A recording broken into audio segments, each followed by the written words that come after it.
Okay, well, let's go. Anybody that's watched any of these already have seen this screen a bunch of times. That's just my startup screen with the church I'm from and my contact information and the ministries we support and different things like that. And so we'll get right into the lesson. Oh, well, you see the fonts are already screwed up. I hope that doesn't cause any trouble, but I might have to turn it on my big computer so I can follow along just in case something goes wrong. But you can title this message on the screen whatever you want, because if you put up something like Evolutionary Query Theory, they're probably going to flag it. So you can, if you can come up with something better, that's okay. Yeah, leave it with me. And but Genesis 13:13, what an interesting verse. 13:13. But the men of Sodom were wicked and sinners before the Lord exceedingly. That's saying something, because I mean the whole Old Testament and New Testament too is about how bad of sinners we are, and it says these people in particular were wicked and sinners exceedingly. So that's kind of putting them on an elevator up to the top floor. And as a result, like 6 chapters later, we go through the whole story of Sodom and Gomorrah and all that. And it says, then the Lord rained upon Sodom and upon Gomorrah brimstone and fire from the Lord out of heaven. So it rained fire and brimstone from heaven. It was from God, judgment upon Sodom and Gomorrah, cities of the plains. And I put a couple of pictures here. Barney the dinosaur, I would figure you guys are probably fairly familiar with him, even over on your side of the earth. Yep. The earth. And I call him a queerosaurus. He dances around like a little homosexual, and sings to the children and all that. And that's what we got going on now. Is we got a bunch of homosexuals and cross-dressers that are getting into the government schools and reading books to the children, and the books aren't all that good either. And that's just their inroad on trying to groom young children to become accustomed to homosexuality and cross-dressing and transgender and all that wild, weird stuff. And it's certainly not a good thing. We don't want those kind of people having access to 5 and 6 and 7-year-olds, but they do, and the government's behind it. And that makes things kind of difficult. And over on the right, Sister Evolution. There's a group out in California, San Francisco area. They're mostly mocking the Catholic Church, because they look at that as the representative of Christianity. So that's why they dress up as nuns. They're a bunch of homosexuals. And this one picks on creation versus evolution on purpose and calls herself Sister Evolution. And they're, just a vile group out there that mocks Christianity, even though they think, I mean, they don't know a real Christian from a fake one, but whatever. Their goal is still to mock Christianity. So, and boy, I barely can read that. So in Romans 1, it gives you a whole progression, and we'll read several verses here, at how things start and how things progress as far as sin. And it starts out in verse 21, because that when they knew God, so they know God, they know who He is, but they don't receive Him as Savior, but they knew God, they glorified Him not as God. Neither were thankful. So here's where all this starts, by not giving glory to God and not being thankful. 2 very simple concepts, but it's going to lead to a real mess. And it's what we see going on in this world today. So neither were thankful, but became vain in their imaginations, and their foolish heart was darkened. Professing themselves to be wise, they became fools. Boy, if that doesn't sound like an evolution professor, a science professor who believes in all that this weird stuff. But professing themselves to be wise, they became fools and changed the glory of the uncorruptible God into an image, idols and things, made like to corruptible man. So they take the incorruptible God and make themselves an image of corruptible man. Our Pastor King, our former pastor, who's now our mission pastor, took a mission trip to India, and with Buddhists and Hindus and all that stuff, and they make these. He watched a guy make this little god himself out of wood and feathers and whatever, and he made like a little birdhouse god, and then sat down after he got done, started bowing to it and praying to it, and he's talking to the guy and says, "You just made that.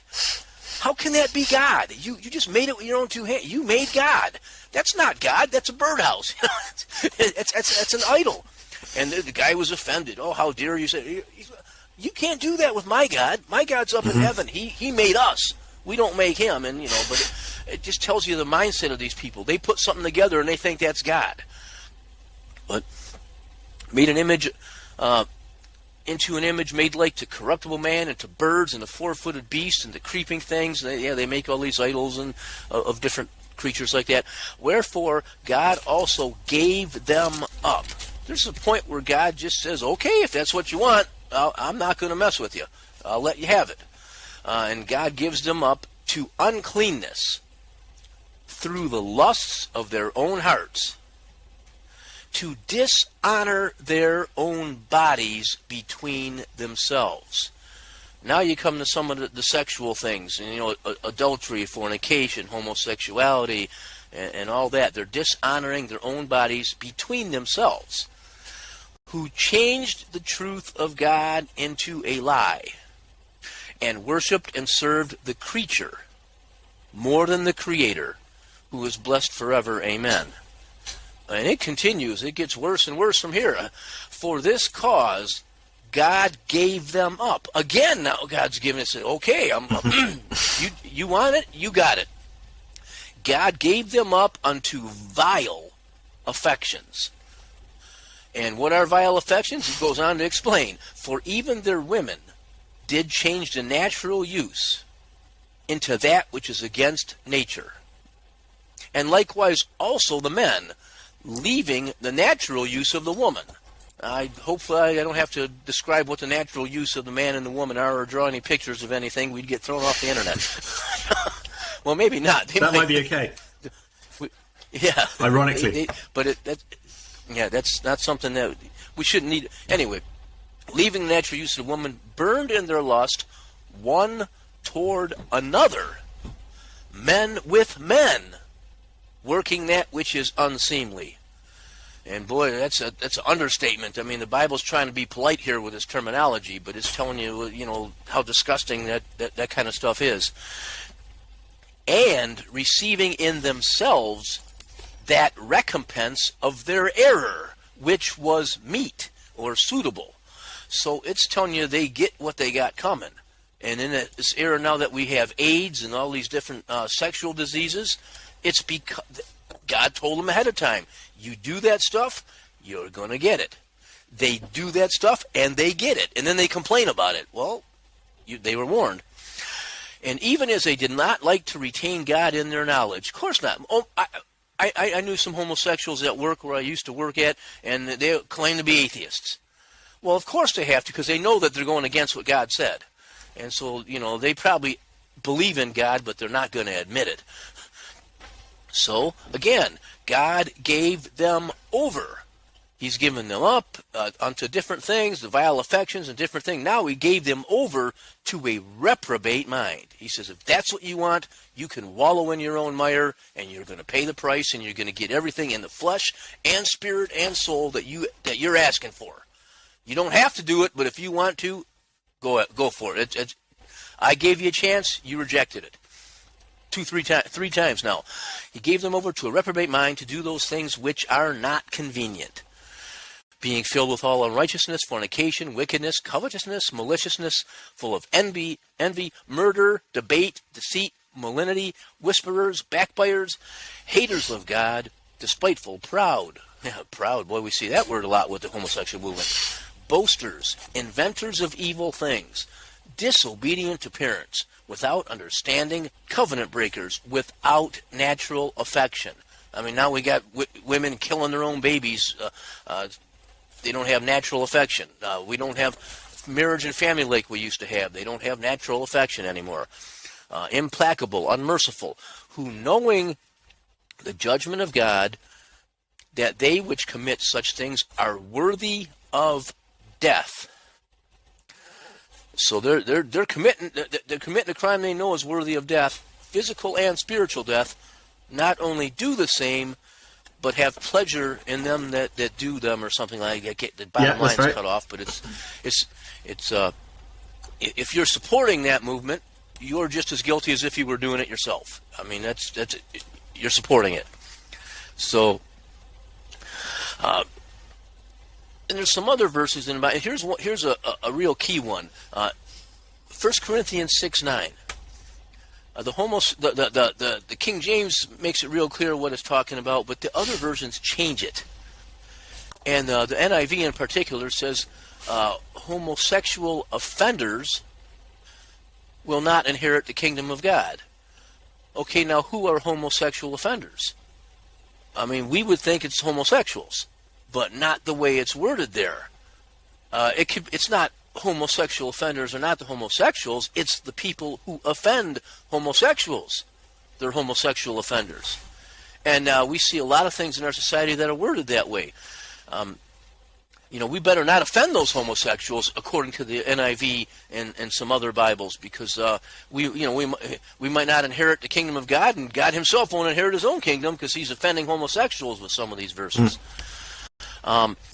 I wonder if that has any reason behind why there were at least 2 known sodomites on the NIV committee. Virginia Mollenkott, who was the stylist, and you can see a picture of him, her. Well, it's a her, but tries to make herself look like a him. And the chairman of the Old Testament, Martin Woodstra, the chairman of the Old Testament translation committee of the NIV. Now, they try and just minimize Mollenkott. She was just a grammarian and a double check things and something, didn't do anything important. But Woodstra was the chairman of the Old Testament. So their Bible was chock full of people who would defend homosexuality, and the NIV shows it the way they word things. They don't have the word sodomite in the NIV. They call it by different things, so it's a little bit difficult to look up that. Where in the King James, you type in one word and you can trace it through the whole rest of the Bible. Some defend the particular wording of saying it could be taken either way. Either it's the homosexuals committing the offenses or homosexuals being offended. But then they can choose either way they want. And which rendering do you think a homosexual would rather choose? He's going to choose that verse to say that if you offend a homosexual, you're not going to inherit the kingdom of God because you're a homosexual offender. And you look at other terms that we use, terms like gay basher is someone who offends homosexuals. It's not the homosexual committing the offense, the way the term is used. A homophobe is someone who offends homosexuals. A drug offender or abuser is an abuser or offender of drugs. So, using the same wording, a homosexual offender would be an offender of homosexuals. So the NIV is worded that it's not the homosexual who's the problem. It's those of us who are against homosexuality. So there's a big difference between Bible versions when you look at it more closely. And that's an important difference and changes a lot of things. But evolutionism leads to a lot of things, like homosexuality, what we're talking about here, abortion, the gender confusion, crimes, rape, theft, murder, because we are looked at as animals. We're the highest of all the animals, but we're just animals. So why can't we live like animals? There's no right, there's no wrong, there's no God, there's no accountability, there's no justice. Might as well just get what you can get. Animals do some crazy things. They kill, they rape, they steal, they cannibalize. And there's nothing wrong with them doing it. They're animals. They don't have a moral code. They don't have morality. So, but if we're animals, then why can't we kill and rape and steal and cannibalize or whatever? Why not? If we're animals, it's not wrong. It's not. We don't put animals in jail for doing these things. Animals don't put each other in jail. If there's no justice system, there's no morality among animals. And people say, well, animals are also homosexual. But most of the studies show that animals are not truly homosexual. They do some homosexual acts, but it's because they smell the pheromones from females that the other male has been involved with, and that's what's attracting them. It's the female pheromones, because that's what they're naturally supposed to be attracted to, is the female pheromones. Now, how do evolutionists account for homosexuality? You would think evolution is not going to go forward if you have homosexuality. It's going to lead to extinction eventually, and so they've had to come up with some explanations to try and account for homosexuality. None of them make sense, but they got to do the best they can do. They say things like homosexuality may have evolved in humans because it helps us bond. Well, I don't know why you have to be homosexual to bond, but whatever. Down on the bottom there, homosexuality is as population control.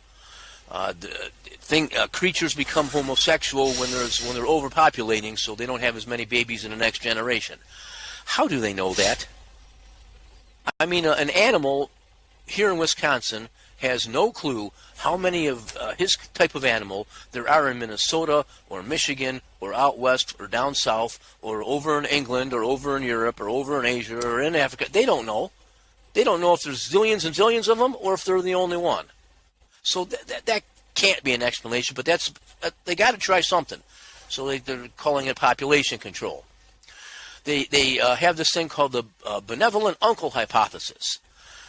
They say, well, the homosexuals will help the rest of the family raise the children and actually make the population grow better because they've got more people looking out for the young. And well, you don't have to be a homosexual to do that. I mean, there's uncles and aunts that can help their nieces and nephews and brothers and sisters and stuff, and they don't have to be homosexual to do that. That's nonsense. But they have almost that's the best they can come up with. So they got to invent some things to explain why homosexual movement, how it's evolved, how it can be helpful, and it's not. But they got to come up with something. And it says there in that one article, scientists have long been puzzled by homosexuality. True, they have no explanation for it. As it seems to be at odds, sure does, with the basic human drive to reproduce, because a homosexual obviously can't reproduce. And in the article, in the abstract down there, it calls it a paradox for evolutionists. And they contradicted themselves in that little article a bunch of stuff, a bunch of times, and we're not going to read the whole thing because it's a bunch of gobbledygook that doesn't make sense and contradicts itself. Same-sex alliances have reproductive advantages. No, same-sex alliances can't reproduce. There's no reproductive advantage. And this stuff leads to extinction, not evolution.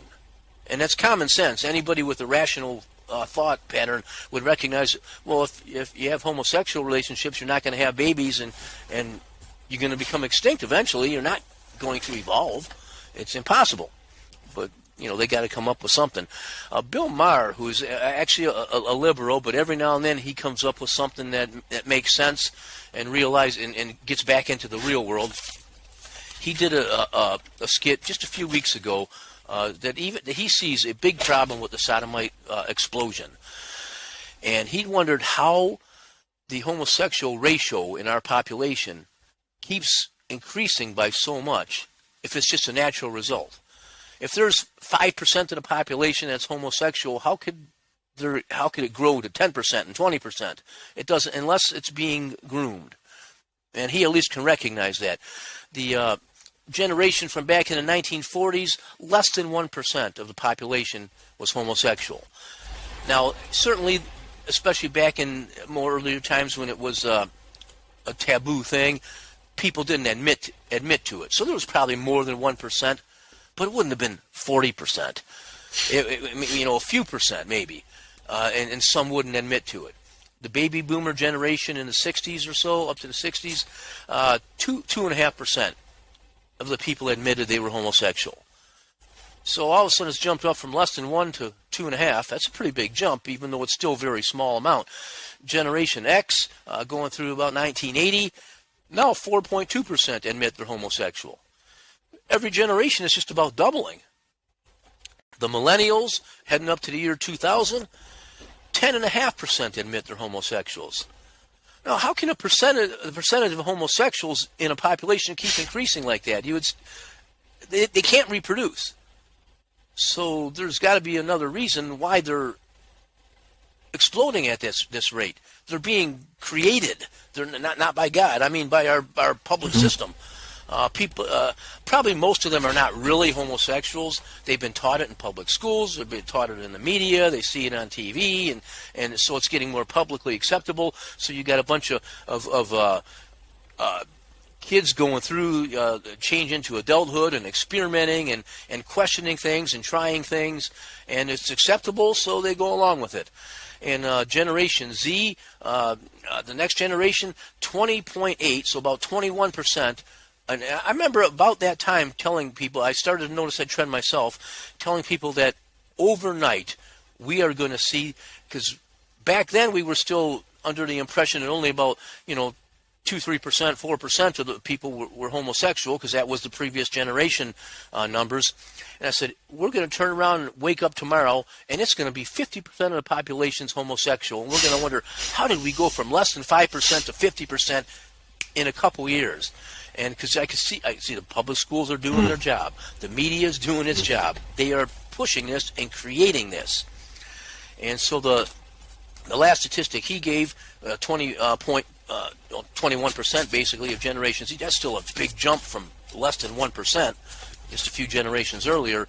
I found just a few weeks ago, and I posted it on Facebook from a different source than this, where the actual number, he put 41.6%, but he didn't have a number for documentation for it yet. But I found documentation that was in the 40s, like 45%. So a few percent. I mean, that might have been a few months later. But so he's got like 42%. The one I found was about 45% of right now. The current public school generation, teenagers in early 20s and people of that age, 42% are admitting that they're homosexual. That's almost half.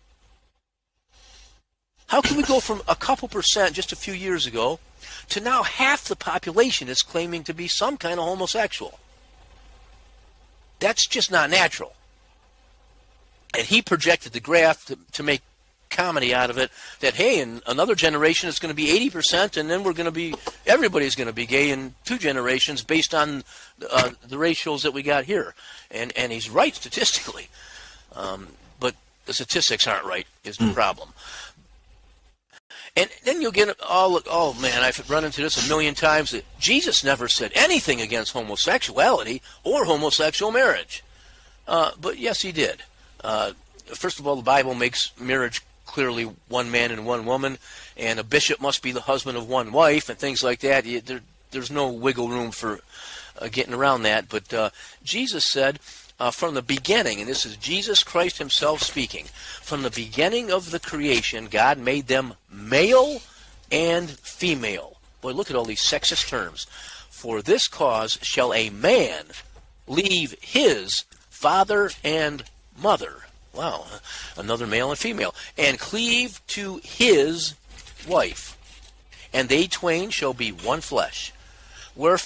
Therefore God, who's called the Father, by the way, too. We might not want to mention that. We'll get in trouble. What God hath joined together, let not man put asunder. Are no more twain, but one flesh. And if you know anything about plumbing or electricity, you know the male end and the female end, you have to have the right ones go together, or whatever you're doing doesn't work. It's just that simple. So these guys, they need a education in plumbing.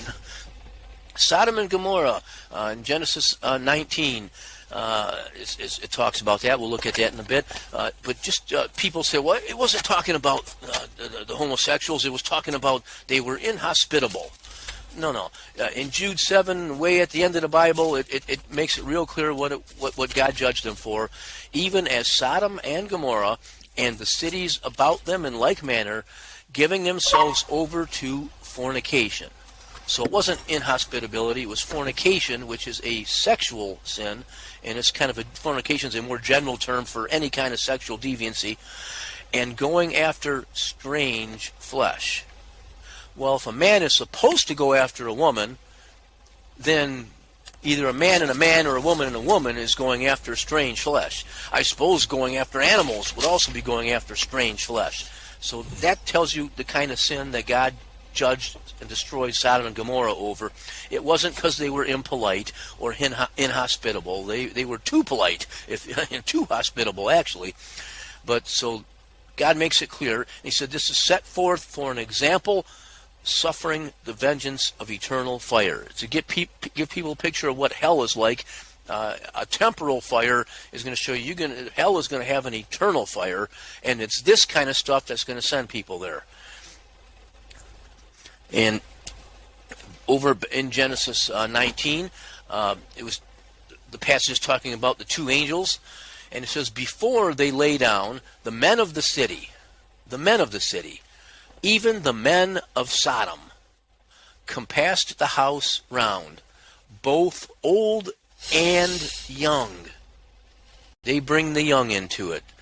All the people from every quarter, and they called unto Lot, who was Abraham's nephew, and said unto him, where are the men, who were angels, by the way? They appeared as men when they came to earth, but they were angels. If you read the whole passage, you would see that. Where are the men which came in to thee this night? Bring them out to us, that we may know them. And of course, when the Bible speaks about knowing somebody, Adam knew Eve, and husband knows his wife. It's sexual relations, and so they want to have sex with the angels that Lot brought into his house. And notice how aggressive and vile and violent these people get. They surrounded his house. They didn't just ask. They surrounded him. They wanted to pressure him into it. They wanted to intimidate him. They included young people. And that's homosexuals do that. If you have a high school teacher that has sex with a male teacher who has sex with one of the high school girls, man, he'll get fired, he'll get arrested, he'll go to court, he'll get thrown in jail. But if it's homosexual relationship, if it's a woman teacher with a relationship with a female student, that kind of gets swept under the rug. I mean, they can't help it. They're born that way, And so the young are brought into this homosexual and transgender stuff. And they want to have transgender operations on young children, 4 or 5 years old. If some little kid says, "Mommy, I want to play with dolls," well, we better bring in, have surgery. That's what we're doing today. I mean, every kid probably goes through stages like that where they're trying to find out who they are, what they like, and who they want to play with, and who they're friends. They're not even thinking of sexual things. Do I want to play football with the boys or house with the girls or what? They're just growing up. They're trying things and learning things, and it's not that they're homosexuals. So, and of course, they demanded to have perverted homosexual sex with angels. You got to be pretty bold to do that, and that's what these homosexuals. And we're going to see that is the way homosexuals are throughout the Bible. And throughout society, it happens again and again and again. And Lot went out at the door unto them and shut the door after him and said, I pray you, brethren, do not so wickedly. I mean, he knew that they wanted to do something, and he knew it was wicked, and they knew it was wicked, and he's telling them, no, don't do this. He said, and he comes and says, I got some alternatives for you. And they didn't want the alternatives. But here's his alternatives. Behold now, I have 2 daughters which have not known man. They're virgins. Let me, I pray you, bring them out. His own daughters. Let me, I pray you, bring them out unto you, and do ye to them as is good in your eyes. I'll give you my 2 virgin daughters. You can do whatever you want to them. Just leave these men alone. He says, only unto these men do nothing, for therefore they came under the shadow of my roof. I'm putting them up. Leave them alone. If you want, they obviously wanted something really bad, and Lot knew he's going to have to give them something. And so he offered his. I mean, what man would offer his virgin daughters to protect anybody? Of course, he was surrounded. His house was surrounded by a bunch of homosexuals, and he knew obviously what's going to happen next if he doesn't comply with something. And he's trying to say, "I'll give you my 2 daughters if you leave these guys alone." I can't picture a man being that low that he would offer his daughters. I'd either die or kill before I would do that. But anyway, he offered his virgin daughters, and that was not sufficient to appease the Sodomites. They didn't want it. They wanted the 2 men. They didn't want the virgin girls. Unbelievable. And they said, "Stand back." So they're threatening him again. I'm sure he's in fear of his life, in fear they're gonna. If I don't offer him something, they're gonna take anything they want anyway. So maybe I can appease them somehow. Here, have my girls, and maybe they won't kill us all. And they said again, this one fellow came in to sojourn, and he will needs be a judge. They're talking about him. You came to our town, and now you're judge not. You're going to judge us. Every lost person knows judge not is in the Bible. They don't know the context, but boy, they'll parrot that right back at you. Don't judge me. Who are you to judge? Now, will we deal worse with thee than with them? Well, he knows what they want to do with them. And they said they're going to do worse with him if he doesn't let them have their way. So he knows what's coming for him, and it ain't going to be any fun. And they pressed sore upon the man, even Lot, and came near to break the door. They were going to break in and do what they wanted anyway. And they threatened Lot violently. And, of course, I use the old don't judge. They threatened to do worse to him than they were going to do with the angels. Then they assaulted him and are trying to break into his house and do it. We're going to see the homosexuals operate that way all the time. But just before they got there, the angels, put forth their hand and pulled Lot into the house to them and shut to the door. And they smote the men that were at the door of the house with blindness, both small and great, so that they wearied themselves to find the door. So the angels made them all blind, so they couldn't find how to get in it, anyway, and they're stumbling around and whatever. But otherwise, everybody in Lot's house would have been beaten, raped, and killed. And they'd have killed Lot and done all that to Lot had not the angels intervened. I mean, the angels knew those guys were coming to do it to them, and now they're going to do it to Lot, and the angels came out and saved the day. But seeing how things went is just I can't imagine any red-blooded man, even a lost man, who would offer his daughters to a bunch of homosexuals to protect his house guests. But that's what we were at here. And the slippery slope, and that's what we're into today. The homosexual movement first just said, well, we just want the right to get married. Love is love. We want to marry who we love, and we don't want to bother anybody. That's all we want is the right to get married. And if you keep the government out of it and just say, hey, you guys, you do what you want in your own house. I don't want to know about it. I don't even want to see it. They can do what they want. They'll face God for it. We can live our lives the way we want, and we'll face God for it. As long as even in the Bible, it had to be public before you could do anything about it. You had to have 2 or 3 eyewitnesses to prosecute somebody for homosexuality. So if they kept it private, it's a sin, but it's between them and God, and they'll pay for it. They'll deal with it. It's when they bring it public that it really becomes a problem, because now it's going to affect society. Now they're going to recruit other people. Now they're going to do the stuff that we just saw happen in society. And so now they start demanding. Once they get that, they start demanding. Now you got to bake the cake for our weddings, even though there's enough homosexual bakers, they can get anyone they want, but they want to force everybody to accommodate them. Well, wait, you just wanted the right to get married. Now you want everybody to recognize it and accommodate it and provide for it. That's a big step. Then again, once they get that, now it's you better use our preferred pronouns and call us Z or they or whatever we want, and otherwise you get fined and arrested. Oh, wait, whoa, hold on. You just wanted the right. You said you wanted just the right to get married because you love somebody. now you've gone to forcing us to accommodate you and provide for you. And now if we don't use the terminology, if we don't call you they, even though you're one person, you're not plural, they is a plural word, you're going to have us arrested for that? Then they want minors to dance and drag, and they want to be able to have adults dress in drag, have access to the kids in elementary school and read them books, and some of the books end up being pretty nasty things. Then they go from that to we want you, the parents, cannot interfere if the teacher at school finds out that your boy wants to be a girl. They can send them off and have them operated on and become a girl, or the other way around.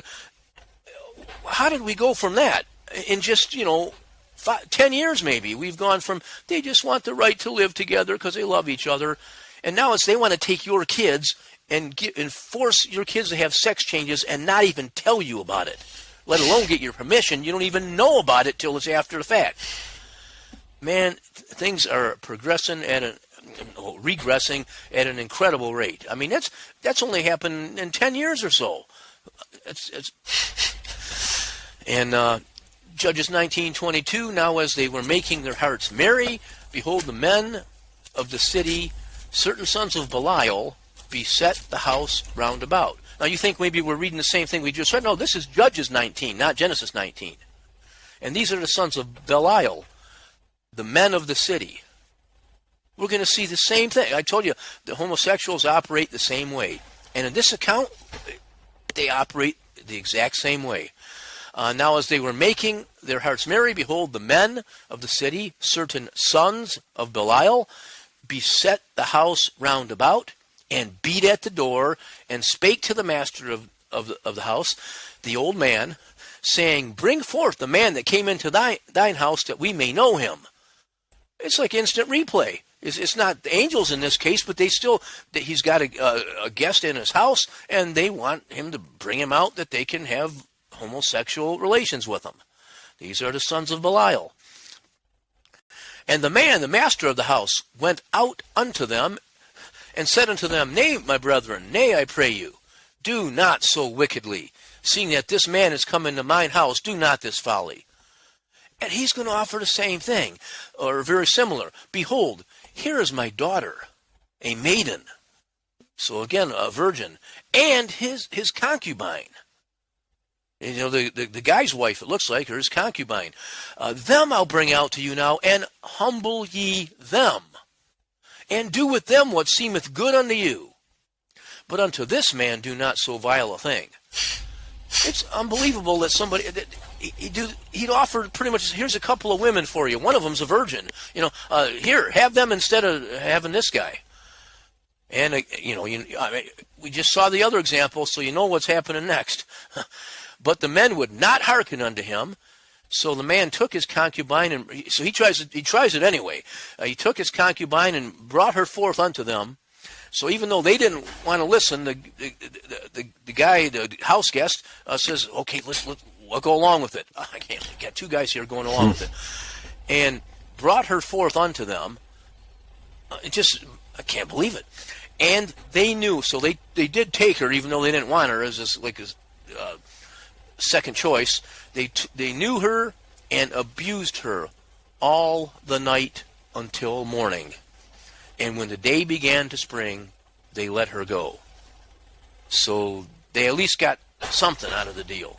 They did kind of compromise better than the ones in Genesis, but not much. And her Lord rose up in the morning and opened the doors of the house and went out to go his way. And behold, the woman, his concubine, was fallen down at the door of the house, and her hands were upon the threshold. She's trying to curl up, and she died there on the porch steps. And so they abused her all night, left her for dead, killed her. And that was, they offered that to keep the homosexuals from getting them. That's how vile these homosexuals are, and it shows that our side caves into them.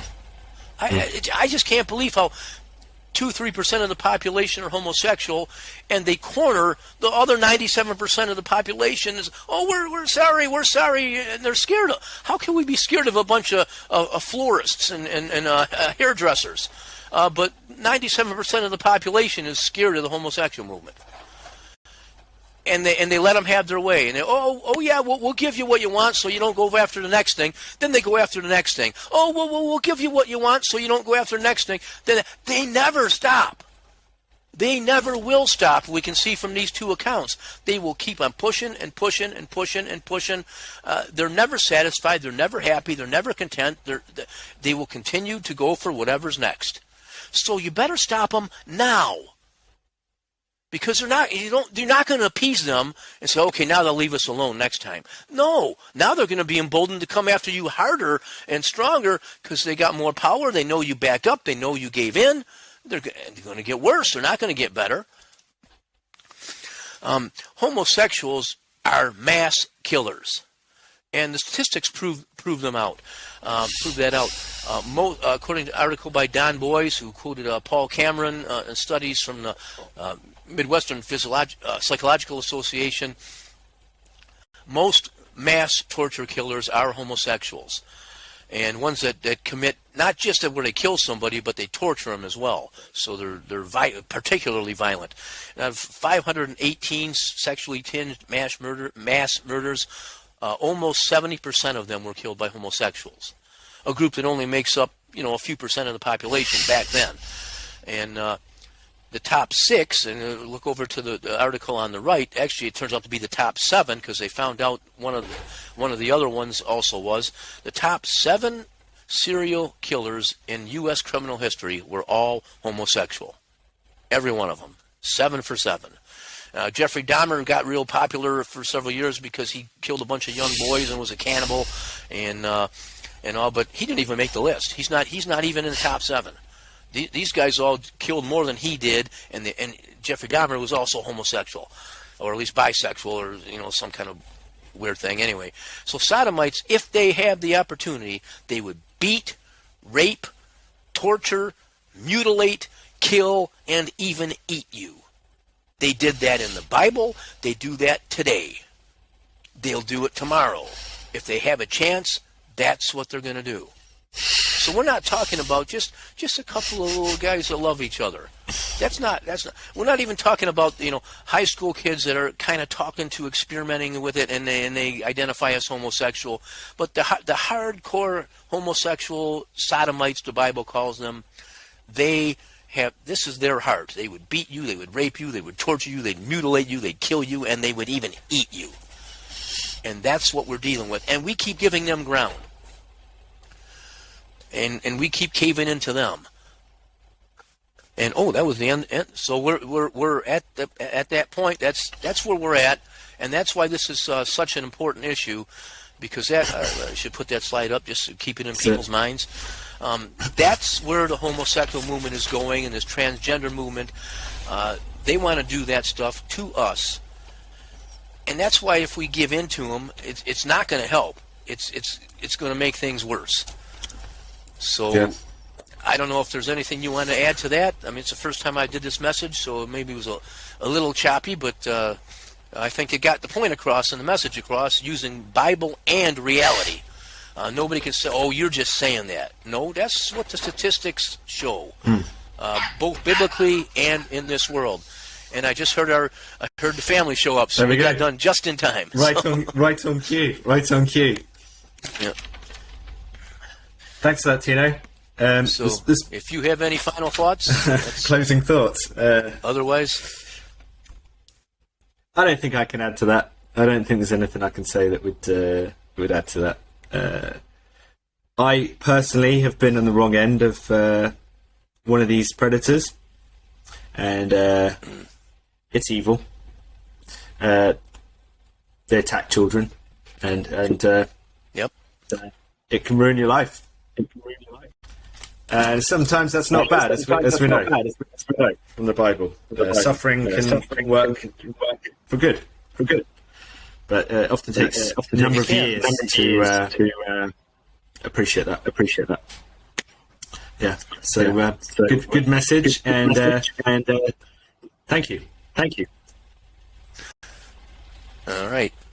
That's a tough thing to have to talk about, but it needs to, because it's a big problem in our society. It is a tough thing. one thing that really sort of tested me a little bit in regards to it is in regards to all of these genders, the names, gender names, and there's pedosexual.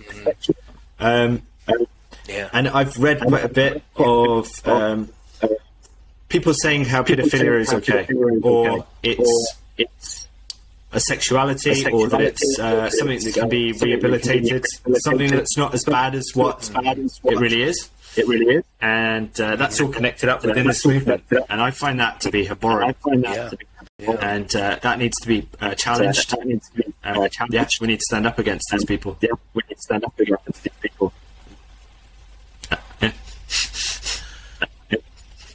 All right. Anyway, good timing. Yep, and you can see everybody's just showing up now, so we got done just We in did time. indeed. We did indeed. Thanks, Tino. We'll speak again soon. All right. Okay, talk to you Bye again. for now. Bye-bye. Bye-bye.